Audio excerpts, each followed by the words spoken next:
Good morning my dear students. कैसे हैं आप लोग? आशा करते हैं कि आप सभी लोग अच्छे होंगे, स्वस्थ होंगे एंड पढ़ाई भी कर रहे होंगे। तो हमने लास्ट लेक्चर में हमने क्लास 9th चैप्टर है फर्स्ट मोशन। हम लोगों ने उसमें अलजेब्रिक मेथड से इक्वेशन ऑफ मोशन का डेरिवेशन पढ़ा था। उसमें एक दो सवाल भी हम लोगों ने करी थी। मैंने बताया था कि नेक्स्ट जो वीडियो बनेगा हमारा, उसमें ग्राफिकल तरीके से उसका डेरिवेशन बताएंगे, फिर कुछ क्वेश्चन सॉल्व करेंगे एंड ग्रेविटी के अगेंस्ट अगर किसी ऑब्जेक्ट को फेंक रहे हैं या ऊपर से किसी ऑब्जेक्ट को नीचे गिरा रहे हैं तो उस कंडीशन पे इक्वेशन ऑफ मोशन कैसे बनेगा, तो उसको भी आज हम लोग देखेंगे। तो आप लोग मेरे चैनल पे बने रहिए एंड मेरे चैनल पे जा करके आप केमिस्ट्री का वीडियो देख सकते हैं। चलिए स्टार्ट करते हैं वीडियो आज का। देखिए, अब जो पहला हमारा इक्वेशन है v = u + at, ग्राफिकल तरीके से इसको हमको सॉल्व करना है। आखिर ये जो फार्मूला है ये ग्राफिकल तरीके से कैसे हम इसको बना सकते हैं वो देखते हैं। सबसे पहले करना क्या होगा, इसमें हमको एक ग्राफ बनाना पड़ेगा। पहले ग्राफ बनाना पड़ेगा। ये जो ग्राफ होगा वो vt ग्राफ होगा। v मतलब वेलोसिटी होता है। ये वेलोसिटी बनाएंगे इस एक्सिस पे, और एक्सिस पे वेलोसिटी, यहाँ पे बनाएंगे टाइम। इसी ग्राफ को बोला जाता है vt ग्राफ के नाम से जाना जाता है इसको। अब देखिए मान लेते हैं कि ऑब्जेक्ट का इनिशियल स्पीड कुछ ना कुछ u रहा होगा, है ना। अब वहां से वो स्टार्ट करता है। ये वेलोसिटी टाइम ग्राफ है। ये इस एक्सिस पर वेलोसिटी होगा। मान लेते हैं कि उसका इनिशियल स्पीड कुछ ना कुछ यहाँ पे u रहा होगा। ठीक, क्लियर है। यहाँ से वो स्टार्ट करेगा। अब यहाँ से स्टार्ट करेगा, इस ऑब्जेक्ट का मोशन जो है इस टाइप का होगा, है ना, क्योंकि यूनिफॉर्म मोशन है ये, है ना। तो हमको पढ़ना भी तो इसी के लिए है ना कि एक्सेलरेशन हमारा क्या है, यूनिफॉर्म है। अगर यूनिफॉर्म एक्सेलरेशन नहीं रहेगा तो फिर हम पढ़ ही नहीं पाएंगे। ठीक है चलिए, एंड यहाँ तक पहुँचा, और यहाँ तक पहुँचने के बाद इसका फाइनल वेलोसिटी क्या बन गया, u स्पीड से गया, और इसका फाइनल वेलोसिटी कितना बन गया, v बन गया। ठीक है, ये टाइम एक्सिस है ये। अब चलिए यहाँ पे हमको यही फार्मूला हमको ड्राइव करना है। सबसे पहले क्या करेंगे, इसको हम लोग जो है नीचे की तरफ बढ़ाएंगे, फिर इसको यहाँ से ऐसे आगे बढ़ाएंगे, है ना। इसका नाम लिखेंगे a, इसका नाम लिखेंगे b, ये है हमारा c, ये है हमारा d, और ये है हमारा ओरिजिन है। क्लियर है ये। अब देखिए आप लोग जो है मैथ में कोऑर्डिनेट ज्योमेट्री में ये आप लोग पढ़े होंगे। यदि इस पॉइंट के कोऑर्डिनेट अगर जो भी है, यहाँ का कोऑर्डिनेट जो भी है, ये जो डिस्टेंस निकालते हैं ना, ये x, ये OD और AC दोनों बराबर होगा। यहाँ के बीच का डिस्टेंस निकालते हैं ना, x कोऑर्डिनेट का डिफरेंस निकालते हैं। जब ये डिस्टेंस निकालते हैं ना BC, तो y का डिफरेंस निकालते हैं हम लोग यहाँ पे, है ना। तो देखिए इस ग्राफ में जो लाइन AB है, इस लाइन AB का हम लोग स्लोप निकालेंगे। अब देखिए इस लाइन AB का जो स्लोप होगा ना, जो स्लोप होगा वही इसका एक्सेलरेशन देगा। क्लियर है ये, याद रखिएगा हमेशा। जो VT ग्राफ है, VT ग्राफ का, इस VT ग्राफ का जो स्लोप होगा वो स्लोप क्या देगा, एक्सेलरेशन देगा। हमेशा याद रखिएगा। कोई भी VT ग्राफ खींचा हुआ है तो VT ग्राफ का स्लोप हमेशा एक्सेलरेशन देता है। और स्लोप हम बताए भी हुए हैं, जहाँ भी हम मैथ पढ़ाया है वहाँ पे ये बता भी चुके हैं, या फिर आप लोग भी जानते हुए। अब स्लोप होता क्या है कि difference of ordinate bye difference of abscissa होता है। क्लियर है ये। देखिएगा यहाँ से अगर हम स्लोप निकालें इस लाइन का, तो स्लोप इक्वल टू क्या हो जाएगा, देखिए ये BC बटा ये क्या हो जाएगा हमारा, ये AC हो जाएगा। ये हो गया BC और ये क्या हो गया, AC हो। क्लियर है ये। क्योंकि ये यहाँ पे एंगल कितना बनेगा, कुछ तो कुछ एंगल बनेगा यहाँ पे। यही जो tan थीटा होता है ना, इसी को स्लोप बोला जाता है। tan थीटा को ही बोला स्लोप। देखिए अगर आप लोगों को स्लोप नहीं पता है, थोड़ा सा ये समझ लीजिए। स्लोप होता क्या है कि जैसे कि मान लीजिए कि यहाँ पे क्या है, कोई एक रे, एक लाइन है, यहाँ पर जो है एक ऐसे लाइन खींचे कोई यहाँ पे, तो कहता क्या है, ये जो लाइन खींचा हुआ है x एक्सिस है, ये x एक्सिस है, ये y एक्सिस है। तो x एक्सिस से ये जो लाइन है एंटी क्लॉकवाइज डायरेक्शन में, क्या बोले, एंटी क्लॉकवाइज डायरेक्शन में जितना एंगल बनाता है ना, तो tan ऑफ दैट एंगल, इसी को बोला जाता है स्लोप। एंड इसी को लिखा जाता है m से। क्या बोले, ये लाइन x एक्सिस से एंटी क्लॉकवाइज में जितना भी एंगल बनाएगा तो ten of that angle is called slope and slope को ही m से रिप्रेजेंट किया जाता है। जैसे वेलोसिटी है तो वी यू लिखते हैं, टाइम को t लिखते हैं, उसी तरीके से स्लोप को हम लोग m से रिप्रेजेंट करते हैं। क्लियर है ये? ठीक है, तो ये इस तरीके से हम लोग करते हैं हम लोग यहाँ पे। ठीक है, एंड कोऑर्डिनेट ज्योमेट्री में आप लोगों ने पढ़ा भी होगा। यहाँ पे एक स्लोप निकालने के लिए मैथ में एक और चीज़ पढ़ना होता है। उसमें क्या है, जैसे मान के चलिए कि यहाँ पे एक पॉइंट यहाँ पे, एक पॉइंट यहाँ पे, ठीक है, इस दोनों को मिलावेंगे। इसका कोऑर्डिनेट x2 y2 है, इसका कोऑर्डिनेट x1 y1 है। क्लियर है? तो हम लोग इसका सब स्लोप निकालते हैं ना। स्लोप का मतलब क्या हो गया, ये जो थीटा बन रहा है वो स्लोप हो गया। स्लोप कैसे निकालेंगे, देखिए अब यहाँ पे tan थीटा होगा। अब देखिएगा ये a है, ये b है, ये c है, तो क्या यहाँ पे tan थीटा इक्वल टू लिख सकते हैं परपेंडिकुलर बटा बेस। तो परपेंडिकुलर क्या है, BC है, बेस क्या है, AB है। अब देखिएगा ये बेस BC ये कैसे निकालेंगे BC परपेंडिकुलरली। अब देखिएगा ये जो C है, x का मान x2 है, यहाँ पर x का मान क्या है, x2 है, यहाँ पे x का मान क्या है, x1 है। ठीक है, तो उसके बाद ये कैसे निकालेंगे, ये y2 है, ये y1 है, ये हो जाएगा y2 माइनस y1, ये हो जाएगा x2 माइनस x1। तो परपेंडिकुलर कितना हो जाएगा, y2 माइनस y1, बट ये कितना हो जाएगा, x2 माइनस x1। ठीक है, इसी को बोला जाता है स्लोप बोला जाता है। सेम इसी फार्मूला का हम लोग यहाँ पे यूज करेंगे। अब देखिएगा कैसे, अब यहाँ पे BC निकालना है। ठीक है, ये BC है। अब देखिएगा B जो है, B जो पॉइंट है वो एक्सिस पे कितना है, V रिप्रेजेंट कर रहा है। जो यहाँ पे C है वो कितना रिप्रेजेंट करना है, U रिप्रेजेंट करना है। तो ये जो BC होगा, क्या हम बोल सकते हैं यहाँ से लेके यहाँ तक V है, यहाँ से यहाँ तक लेके U है, तो V में से U माइनस करेंगे तो क्या ये होगा ना V माइनस U। देखिएगा यहाँ BC कितना हो जाएगा, V माइनस U। और ये AC, अब देखिएगा AC जो है ये तो टाइम एक्सिस पे है, यहाँ पे 0 समय था, यहाँ पे टाइम कुछ ना कुछ t होगा। तो मान लेते हैं यहाँ पर t होगा, तो V माइनस U, ये हो गया t। स्लोप को हम लोग क्या लिखते हैं जनरली, स्लोप को हम लोग यहाँ मैथ में m लिखते हैं, बट यहाँ पे हम लोग स्लोप क्या है, क्या बताए थे, यहाँ पे जो स्लोप होगा वो एक्सेलरेशन देगा। एक्सेलरेशन को हम लोग शॉर्ट में क्या लिखते हैं, सिंबल में इसको a लिखते हैं। तो a equal to v minus you by T. ये t इधर आएगा तो at equal to v minus U, यहाँ से माइनस यू इधर आएगा तो v equal to u plus at। देखिए तो क्या ये आया ना, v equal to u plus at। ये हमारा फर्स्ट इक्वेशन ऑफ मोशन है जो ग्राफ के माध्यम से हमारा सॉल्व हो गया है ना। तो करेंगे क्या, जब भी हमको स्लोप निकालना पड़ेगा हम लोग इसका फर्स्ट इक्वेशन निकालना पड़ेगा, स्लोप निकालने के हमारा पहला इक्वेशन आ जाएगा। ठीक है, यदि हमको दूसरा निकालना पड़ेगा, जो हमारा दूसरा इक्वेशन ऑफ मोशन है, सेकेंड वाला क्या कहता है कि s equal to U T plus half A T square. अब देखिए s का मतलब क्या होता है, डिस्टेंस ट्रेवल, मतलब डिस्प्लेसमेंट है। अब ये जो s है, VT ग्राफ का जो एरिया होगा वही एरिया यहाँ पर डिस्प्लेसमेंट देगा। तो देखिएगा इस ग्राफ के बीच का एरिया का मतलब क्या होता है, इसके बीच का एरिया का मतलब ये हो गया, ये जो लाइन खींचा हुआ है ना, ये लाइन और एक्स एक्सिस, इसके बीच का जो भी एरिया होगा उसी को बोलते हैं। जैसे ये देखिए ये पूरा है ना, ये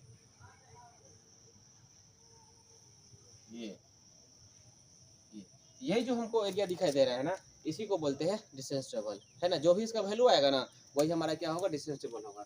अब हमको इसका एरिया निकालना पड़ेगा। अब देखिए अब जो है देखते हैं हम लोग यहाँ पे जो डिस्प्लेसमेंट है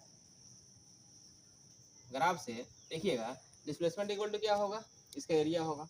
अब देखिएगा यहाँ पे एरिया ऑफ अब देखिएगा पूरा एरिया निकालना है हमको। यहाँ पे लिख सकते हैं O D B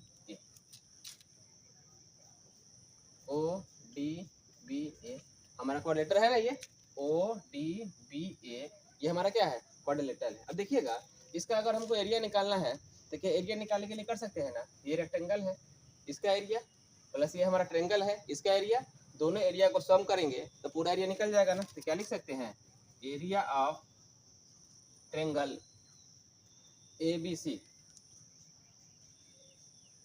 plus area of triangle, sorry triangle नहीं, यहाँ पे क्या होगा, रेक्टेंगल होगा। नाम क्या होगा, ODCA। ठीक है। अब देखिए अब इसका एरिया निकालना है, ये हमारा राइट एंगल ट्रेंगल होगा। इसका एरिया कैसे निकालेंगे, 1/2 गुने बेस गुने हाइट। अब देखिएगा 1/2 इंटू बेस हमारा क्या है, ये है AC है, हाइट क्या है हमारा इसमें BC है। इसका एरिया निकालना है तो क्या होगा, बेस गुने L गुने B होता है रेक्टेंगल का एरिया, ये LOD है, ये क्या है BC है। ये क्या हो जाएगा हमारा OD और ये क्या हो जाएगा हमारा DC हो जाएगा। क्लियर है। अब देखिएगा यहाँ पे जो हमारा 1/2 इंटू जो ए सी है, देखिएगा यहाँ पे जो ए सी है ये हमारा कहाँ है, यहाँ ये हमारा सी क्या है, यहाँ पे ये ए सी जो है ये तो टाइम है, ए सी क्या है, ये तो पूरा टाइम है, यहाँ लिखेंगे टी इंटू बी सी। देखिएगा ये जो बी सी है ये कितना है, v माइनस यू है, यहाँ पे लिखेंगे v माइनस, क्लियर है। उसके बाद plus O D, O D हमारा क्या है, ये टाइम है, ओ डी टी होगा मल्टीप्लाई। आगे हमारा क्या है, डी सी मतलब ये डी सी है, डी सी और ओ ए क्या होगा, बराबर होगा। और ओ ए किसका वैल्यू दे रहा है, यू का मान दे रहा है ना, क्योंकि यू यहाँ पे लिखा हुआ है, ओ ए कितना होगा, यू के बराबर में होगा, तो ये यू लिखेंगे, ठीक है। चलिए यहाँ पे करते हैं क्या, v के जगह पे क्या हम लोग लिख सकते हैं u प्लस ए टी, यू प्लस ए टी। फर्स्ट इक्वेशन मोशन से v equal to U plus A T minus U plus U T, U into T U T हो गया। अब आगे देखिएगा यहाँ पे माइनस यू से प्लस यू कट गया तो क्या बन गया 1/2 इंटू ए इंटू टी का स्क्वायर प्लस यू टी। इसको अगर सही करेंगे तो ए से इक्वल टू क्या आ गया, यू टी लिखेंगे पहले, इसको लिखेंगे बाद में, तो ए से equal to U T plus half A T square. देखिए तो हमारे पास फॉर्मूला आ गया ना, ए से equal to U T plus half A T square. इसको एक बार दोबारा बताए थे, देखिए इसके बीच का जो भी एरिया आएगा वीटी ग्राफ में, जो भी इस लाइन के बीच का और एक्स एक्सिस के बीच का एरिया आएगा वही हमारा डिस्प्लेसमेंट होगा। डिस्प्लेसमेंट निकालने के लिए इसका एरिया निकालना है, इसका एरिया पूरा निकालना है। इस रेक्टेंगल के एरिया एंड ट्रेंगल के एरिया दोनों को ऐड करेंगे। इस रेक्टेंगल के एरिया निकालने के लिए O D into D C करेंगे, एल गुने बी। इसका निकालने के लिए एरिया 1/2 गुने बेस गुने हाइट होगा, 1/2 गुने बेस इंटू हाइट, तो ए सी इंटू बी सी, क्लियर है। अब देखिएगा यहाँ पे क्या है, ए सी का मान कितना है, जो ए सी है ए सी का मान हमारा कितना है, ये तो टाइम है, 1/2 गुने टाइम, वहाँ लिखा हुआ है ना 1/2 गुने ए सी टाइम इंटू बीसी का मान कितना है, ये बीसी कितना होगा v माइनस यू, पहले बता चुके हैं ये v minus U, plus OD का मान कितना है, ये जो ओडी है हमारा टी है, और हमारा जो डीसी है मतलब डीसीसी वो ओ ए के बराबर होगा, वो कितना है यू के बराबर लिखा हुआ है। v के जगह पे क्या लिखेंगे u plus A T, minus you से प्लस यू कटेगा, ए टी से गुना हो जाएगा तो हाफ ए टी स्क्वायर, ये यू टी का यू टी हो जाएगा। इसको लिखेंगे पहले, इसको लिखेंगे बाद में, x equal to U T plus half A T square आ गया, क्लियर है, समझ में आ गया ना। चलिए अब जो है तीसरा इक्वेशन मोशन है इसको देखते हैं, V square equal to U square plus 2s, समझते हैं कि यहाँ पे कैसे सॉल्व हो। अब देखिए अभी भी क्या है कि यदि हम इसका एरिया निकाले, अगर मान के चलिए इसका जो एरिया निकाले है ना, तो इसका एरिया क्या आएगा, डिस्प्लेसमेंट आएगा, एरिया क्या आएगा, इसका डिस्प्लेसमेंट आएगा। देखिए तो एरिया निकालने के लिए देखिए जरा से यहाँ पे क्या ओ बी बी ए जो हमारा ये हमारा पैरेलल है, ऐसा नहीं लग रहा है कि ये वाला लाइन और ये वाला लाइन पैरेलल है, तो क्या हमारा ट्रेपेजियम शेप नहीं दिख रहा है क्या, तो क्या नहीं बोल सकते हैं displacement equal to area of trapezium, area of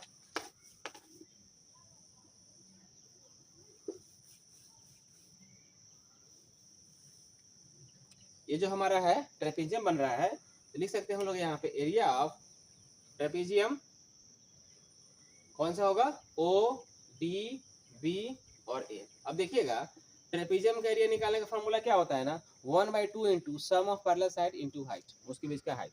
देखिए अब ये पैरेलल साइड तो ये दोनों है, यहाँ पे क्या है पैरेलल साइड, ये है हमारा ओ ए और ये है क्या हमारा ओ बी, तो यहाँ पे क्या लिखाएगा 1/2 into sum of parallel side into sum of parallel side, तो O A plus D B, O A plus D B into इसके बीच का डिस्टेंस क्या है, इसके बीच का डिस्टेंस हमारा ये है ओ डी है, क्लियर है। आगे बढ़ेंगे 1/2 इंटू, अब देखिएगा ओ ए को क्या हम ए लिख सकते हैं, देखिए ग्राफ में ओ ए क्या है, ए के बराबर में है, प्लस जो डी बी है, जो डी से लेकर के बी तक डी बी है, क्या ये पूरा भी है हमारा, तो क्या हम यहाँ पर लिख सकते हैं भी, है ना, मल्टीप्लाई। अब आगे ओ डी, क्या ओ डी हमारा टी है, इसको हम लोग टी लिख सकते हैं क्या। अब आगे बढ़ेंगे देखिएगा आप लोग कि भी यू प्लस वी। अब देखिएगा फर्स्ट इक्वेशन ऑफ मोशन से, फ्रॉम फर्स्ट इक्वेशन क्या कहता है कि v equal to U plus A T, क्या यहाँ पे हम t का मान निकाल सकते हैं v minus you by a. देखिएगा v माइनस यू, ए आएगा नीचे, तो t equal to v minus you by a. बताइएगा तो क्या हम t का मान यहाँ पुट कर सकते हैं क्या, v माइनस यू बाई ए, यहाँ से फर्स्ट इक्वेशन से पुट कर सकते हैं हम लोग यहाँ पे। अब देखिएगा इसको मल्टीप्लाई करेंगे, ऐसा नहीं लग रहा है कि a प्लस बी और a माइनस बी है, और ए आ जाएगा इसके नीचे, तो क्या बन जाएगा ये V square minus U square, ये A plus B into A minus B है, A square minus B square बन जाएगा। यहाँ पर ये क्या है एस है, 2a चल जाएगा इस साइड में, तो ये क्या बन जाएगा, ये बन जाएगा 2as equal to V square minus U square. Clear है। अब देखिएगा इसको एडजस्ट करेंगे, क्या बन जाएगा V square equal to U square, है ना, यू स्क्वायर प्लस 2as। यही हो गया हमारा तीसरा इक्वेशन ऑफ मोशन। क्लियर है। मतलब दोनों में क्या हो रहा है कि एरिया ही निकाल रहे हैं, लेकिन इसमें एरिया निकालने के लिए ट्रायंगल के एरिया और रेक्टेंगल के एरिया ऐड कर रहे हैं, लेकिन इसके लिए एरिया निकालने के लिए डायरेक्ट जो ट्रेपेजियम दिख रहा है उस ट्रेपेजियम का हम लोग एरिया निकालते हैं। ट्रेपेजियम के एरिया फॉर्मूला क्या होता है, 1/2 into sum of parallel side into उसके बीच का डिस्टेंस। डिस्टेंस कितना है, ओडी है। इसका वैल्यू पुट किए 1/2 इंटू ओ ए का मान यू है, डीबी का मान वी है, एंड ओडी क्या है हमारा, देखिए ग्राफ में ओ टी के बराबर में है। अब देखिए फर्स्ट इक्वेशन में क्या है, V equal to U plus A T, T का मान कितना आएगा, V minus you by A. कैसे आएगा, देखिए यू आएगा इस साइड में, वी माइनस यू बनेगा, ए नीचे आएगा, वी माइनस यू बाई ए हो गया। इसका मान यहाँ पुट करेंगे तो ए plus B into A minus B आएगा, ये ए स्क्वायर माइनस बी स्क्वायर हो जाएगा। ए जो है इसके पास में आ जाएगा 1/2a हो गया, 2a उधर जाकर 2as हो जाएगा, V square minus 2 U square हो गया, यू स्क्वायर उधर चला जाएगा, तो V square equal to U square plus 2as। ये हमारा थर्ड इक्वेशन ऑफ मोशन हो गया। क्लियर है। तो आप लोग कॉपी निकाल करके ग्राफ बना करके एंड इस तीनों डेरिवेशन को अपनी कॉपी में लिख लीजिएगा। ठीक है। आशा करते हैं कि ये तीनों को तीनों आपको समझ में अच्छे से आ गया। क्लियर है। तो चलिए हम लोग आगे बढ़ते हैं थोड़ा सा। एंड जब ऑब्जेक्ट को जब हम लोग ऊपर से नीचे ड्रॉप करते हैं, ग्रेविटी के अगेंस्ट में कोई ऑब्जेक्ट अगर गिर रहा है या फिर ऊपर की तरफ जा रहा है, तो उस कंडीशन पे इक्वेशन ऑफ मोशन कैसे होगा उसको हम लोग आगे बढ़ते हैं। अब नेक्स्ट टॉपिक हमारा क्या है कि मोशन अंडर ग्रेविटी, है ना। तो ग्रेविटी के अंडर में मोशन समझते हैं। इसमें पढ़ना है हमको 3-4 पॉइंट्स पढ़ना है। जैसे ऑब्जेक्ट को अगर हम ऊपर से गिरा रहे हैं, है ना, जैसे ये मान के चलिए एक मार्कर है, इसको हम गिरा रहे डायरेक्ट बिना किसी अपने तरफ से किसी तरह का कोई भी फोर्स नहीं लगा रहे हैं, है ना। इसको बोलते हैं फ्री फॉल, है ना, इसको बोलते हैं फ्री फॉल। ये अपने आप ही नीचे गिर रहा है ना।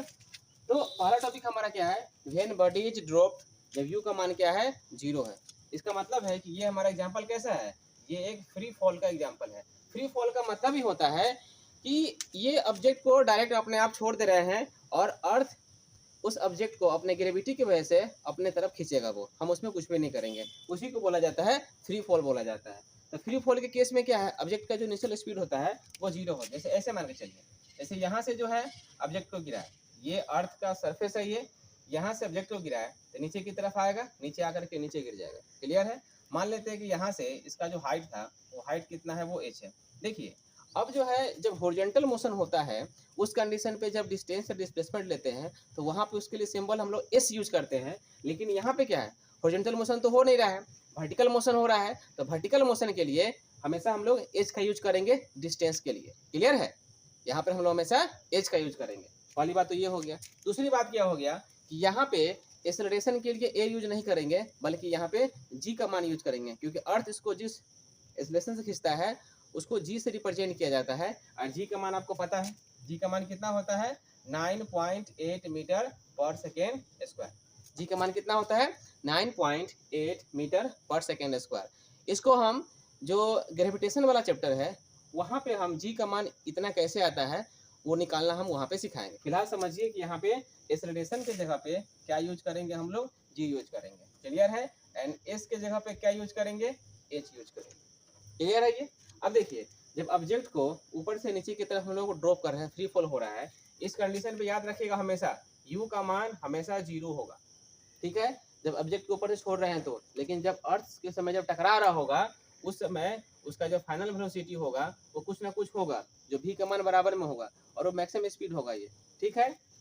अब देखिए अब अर्थ हमेशा ऑब्जेक्ट को ना, मान के चलिए ये जो अर्थ का सरफेस है, ये अर्थ ना हमेशा g का मान नीचे की तरफ लगता है। अर्थ हमेशा ऑब्जेक्ट को नीचे की तरफ खींचना जाता है। जब ऑब्जेक्ट को नीचे की तरफ गिराएंगे तो वहां पे g का मान पॉजिटिव लेना पड़ेगा। कारण क्या है कि जिस डायरेक्शन में g लग रहा है, देखिए g का डायरेक्शन किधर होगा, एक्सेलरेशन ड्यू टू ग्रेविटी किधर होगा, वो तो अर्थ के सेंटर की तरफ होगा। जो नीचे लग रहा है ऑब्जेक्ट भी किधर जा रहा है, वो भी नीचे जा रहा है। तो ऑब्जेक्ट का मोशन और साथ में g का डायरेक्शन, दोनों डायरेक्शन क्या है, सेम है। तो डायरेक्शन सेम होगा इस कंडीशन पे, तो g का मान होगा वो क्या लेंगे, हम लोग पॉजिटिव लेंगे। तो यहाँ पर g का मान हमेशा क्या लेंगे, प्लस में लेंगे 9.8। बात समझ में आ गया। अब देखिए अब इस कंडीशन पे हम लोग सॉल्व करते हैं। देखिए जो फर्स्ट इक्वेशन ऑफ मोशन है वो क्या है, फ्रॉम फर्स्ट इक्वेशन क्या कहता है, v equal to U plus A T. अब यहाँ देखिएगा v तो कुछ ना कुछ यहाँ पे होगा, तो v की जगह पर v लिखेंगे। अब u क्या है, इनिशियल स्पीड है जो कितना होगा, 0 होगा। अब देखिएगा e के जगह पे क्या लिखेंगे, g लिखेंगे हम लोग, तो g। अब कुछ ना कुछ यहाँ से नीचे आने में समय लगेगा ही, इसको लिखेंगे t। तो हमारे पास फार्मूला क्या बना, v equal to G T. Clear है, फार्मूला क्या बना हमारे पास, v equal to G T, है ना। अब देखिएगा अब उसी तरीके से फर्स्ट इक्वेशन ऑफ मोशन था, अब देखते हैं हम लोग क्या चीज ना कि फ्रॉम सेकेंड इक्वेशन से, सेकेंड इक्वेशन मोशन क्या कहता है, s equal to U T plus half A T square, है ना। अब देखिएगा इसके जगह पे क्या लिखेंगे, h लिखेंगे, यहाँ बताए ना इसके जगह पे क्या लिखना है, h लिखना है। u तो यहाँ पे 0 है, तो 0 गुना time plus half into A की जगह पे क्या लिखेंगे, g लिखेंगे, टी स्क्वायर, तो h equal to half G T square. देखिए हाइट निकालने का फॉर्मूला क्या बन गया, half G T square. Clear है। चलिए तीसरा इक्वेशन ऑफ मोशन है V square equal to U square plus 2as। अब देखिए वी स्क्वायर के जगह वी स्क्वायर रहेगा, यू स्क्वायर तो 0 का स्क्वायर हो गया, प्लस 2 ए के जगह पे g, एस के जगह पे h, तो क्या बन गया, we square equal to 2gh। या फिर इसी को ऐसे भी लिख सकते हैं, V equal to 2gh and इसका स्क्वायर रूट। जहाँ जरूरत पड़ेगा हम लोग उस तरह से यूज कर लेंगे। तो v का मान कितना आ गया, स्क्वायर रूट 2gh आ गया। क्लियर है ये। तो इस तरीके से v का मान निकालना हो तो ऐसे निकालेंगे, h का मान निकालना हो, है ना। तो ये क्या है कि हमारे पास तीन तीन फार्मूला स्टेप से आ गया। देखिएगा अब एक बात याद रखिएगा कि जैसे कि ये ऊपर से यदि ऑब्जेक्ट को ड्रॉप कर रहे हैं तो उस कंडीशन पे v का v जी टी में फार्मूला हो गया, h और t में फार्मूला हो गया, नीचे v g और h में फार्मूला हो गया। अब सवाल ये उठता है कि क्या ये सारे फार्मूला को याद करना है क्या। एक बात ध्यान रखिएगा, याद करने का जरूरत नहीं है अभी फिलहाल, है ना। कारण क्या है कि जिस तरीके का क्वेश्चन दिया रहेगा अपने आप फार्मूला में u अगर 0 है 0 पुट करके, g का मान दिया रहेगा पुट करके निकाल लेंगे। ये जरूरत नहीं याद करने का, ये हम सिर्फ इसलिए बता रहे हैं ताकि हम क्वेश्चन को कैसे बनाएंगे, कैसे समझेंगे कि u का मान 0 कब होगा कब नहीं होगा। ये कंडीशन है जहाँ पे u का मान 0 होगा, a का मान g के बराबर में होगा। क्लियर है ये तीनों अपने कॉपी में भी नोटिस कर लीजिएगा, नोट कर लीजिएगा। चलिए दूसरा है हमारा, जैसे मान के चलिए when body is projected upward, जब ऑब्जेक्ट को ऊपर की तरफ फेंका जा रहा है, अभी क्या पढ़ रहे हैं, नीचे की तरफ जा रहा है, अब क्या पढ़ रहे हैं, ऑब्जेक्ट को ऊपर की तरफ फेंका जा रहा है। अब देखिए ऊपर की तरफ फेंका जा रहा है तो इसमें क्या होगा कि दो कंडीशन होगा, ठीक है, दो कंडीशन होगा। तो पहले समझते हैं एक चीज, क्या जब ऊपर की तरफ फेंका जा रहा है तो ऊपर की तरफ जब फेंका जाएगा, मान के चलिए ये एक सतह है, इसको ऊपर की तरफ फेंका जा रहा है ना। यहाँ से फेंका गया ऊपर की तरफ, अब पहुंच करके पॉइंट यहाँ बी पे पहुंच गया, पॉइंट ए से फेंका गया, ऐसे ऐसे करके ऊपर फेंका गया सीधा एकदम वर्टिकली अपवर्ड। अभी हमको वर्टिकली अपवर्ड ही पढ़ना है, हमको ये प्रोजेक्टाइल मोशन नहीं पढ़ना है कि ऐसे जा करके ऐसे गिर रहा है, ये प्रोजेक्टाइल मोशन होता है। अब देखे होइएगा ना, यूट्यूब पे भी देखे होइएगा डॉल्फिन का मोशन, डॉल्फिन क्या करता है, पानी से छलांग मारता है, ऐसे ऐसे गिरता है, ये एक तरीके से प्रोजेक्टाइल मोशन होता है। लेकिन ये है हमारा वर्टिकली अपवर्ड की तरफ हम ऑब्जेक्ट को फेंक रहे हैं। इस कंडीशन पे जो इनिशियल स्पीड होगा वो u कुछ ना कुछ होगा, लेकिन जब टॉप पोजीशन पर जाएगा ना वहाँ पर जाकर ऑब्जेक्ट रुक जाता है, रुकने के बाद तब वापस आता है, तो यहाँ पे फाइनल वेलोसिटी जो होगा वो कितना होगा, 0 मीटर पर सेकंड होगा। ऊपर जा रहा है तो हाइट h है, समय कितना लगा, t लगा। अब यहाँ पर देखिए ध्यान दीजिएगा, जो एक्सेलरेशन है वो हमारा g तो होगा ही, लेकिन g पॉजिटिव होगा कि नेगेटिव होगा। अब देखिएगा अर्थ इसको नीचे की तरफ खींच रहा है, ऑब्जेक्ट ऊपर की तरफ जा रहा है, तो यहाँ पे एक्सेलरेशन क्या होगा, प्लस जी होगा कि माइनस जी होगा, तो यहाँ पे माइनस जी होगा। क्यों माइनस जी होगा, क्योंकि अर्थ इसको नीचे खींच रहा है, ऑब्जेक्ट ऊपर की तरफ जा रहा है। बात समझ में आ रहा है ना, तो जी का मान क्या होगा, नेगेटिव होगा। अब देखिएगा इस कंडीशन पे जो तीनों इक्वेशन बनेगा, अब देखिएगा फ्रॉम फर्स्ट इक्वेशन क्या है, v equal to U plus A T है, v का मान कितना है, 0 है, u का मान कुछ ना कुछ होगा। अब यहाँ पे a के जगह पे क्या लिखेंगे, माइनस जी लिखेंगे, t के जगह पे t लिखेंगे। हमारे पास क्या फॉर्मूला बना, देखिएगा यहाँ पे u इधर आकर के हो जाएगा minus U equal to minus G T, minus से माइनस कट गया, u इक्वल टू क्या बन गया, जी टी बन गया। इस कंडीशन पे क्या था, v equal to G T, इस कंडीशन पे क्या है, u equal to G T. अगर हमारे क्वेश्चन में t का मान दिया रहेगा u निकल जाएगा, u का मान दिया रहेगा तो t निकल जाएगा। अब देखिए अगला देखते हैं, फ्रॉम सेकेंड इक्वेशन से देखते हैं। सेकेंड इक्वेशन से क्या कहता है, S equal to U T plus half A T square. अब देखिएगा, एस के जगह पे एच लिखेंगे, यू के जगह पे कुछ ना कुछ होगा, एंड यहाँ पे प्लस हाफ, ए के जगह पे क्या लिखेंगे, माइनस जी लिखेंगे इंटू टी स्क्वायर। तो हमारे पास फार्मूला बन जाएगा H equal to you T minus half G T square. H equal to you T minus half G T square, है ना, हमारा फार्मूला ऐसा बन जाएगा। यदि हम तीसरा इक्वेशन से देखते हैं, फ्रॉम थर्ड इक्वेशन से देखते हैं, थर्ड इक्वेशन क्या कहता है, V square equal to U square plus 2a S कहता है। तो v का मान तो जीरो हो जाएगा यहाँ पे, तो जीरो का square equal to U square. अब देखिएगा प्लस 2 इंटू ए का मान कितना हो जाएगा माइनस जी, और एस का मान कितना हो जाएगा एच हो जाएगा, यू स्क्वायर इधर आएगा तो minus U square equal to minus 2g H, U से ये माइनस से माइनस कट जाएगा, आगे क्या आ जाएगा u equal to 2g H का स्क्वायर रूट। ये फार्मूला भी यूज कर सकते हैं, या फिर you square equal to 2gh, ये वाला फार्मूला भी हम लोग यूज कर सकते हैं। उस वाले में क्या आया था, we square equal to 2gh, यहाँ पे क्या आ रहा है you square equal to 2gh, तो दोनों में अलग अलग आ रहा है। तो इस तरीके से हम लोग जब बॉडी को ऊपर की तरफ फॉरवर्ड भेजेंगे, है ना, जहाँ पे इनिशियल स्पीड क्या होगा यू का मान हमारा क्या कुछ ना कुछ होगा, और v का मान क्या होगा हमारा जीरो होगा, तो उस कंडीशन पे हम लोग ऐसे बनाएंगे। क्लियर है, चलिए आज इतना ही रहने देते हैं, कल फिर हम लोग इसमें आगे पढ़ेंगे, है ना। अब इसमें जो है एक केस बता देते हैं आपको, जैसे कि यहाँ पे वर्टिकली अपवर्ड जो यहाँ पे यू स्पीड से फेंक रहे हैं, यहाँ पे क्या है कि ऑब्जेक्ट को ड्रॉप कर रहे हैं, यहाँ पे स्पीड जीरो है। ऐसा भी हो सकता है कि कुछ यू स्पीड से फेंक रहे हैं नीचे की तरफ, ये फ्री फॉल केस है ना, मान लीजिए कुछ स्पीड से हम नीचे की तरफ फेंक रहे हैं, यू का मान कुछ ना कुछ होगा, यू का मान कुछ ना कुछ होगा, तो यू का मान यू रहने देंगे, बाकी जी को हम लोग चेंज कर लेंगे, ठीक है। तो ऐसे करके बना सकते हैं, क्वेश्चन बनाएंगे ज़्यादा समझ में आएगा, ठीक है। तो आज का लेक्चर यहीं पर रहने देते हैं, आशा करते हैं कि आपको ये टॉपिक आज समझ में आया होगा। नेक्स्ट लेक्चर में हम इससे रिलेटेड काफ़ी सारे क्वेश्चंस को सॉल्व करेंगे।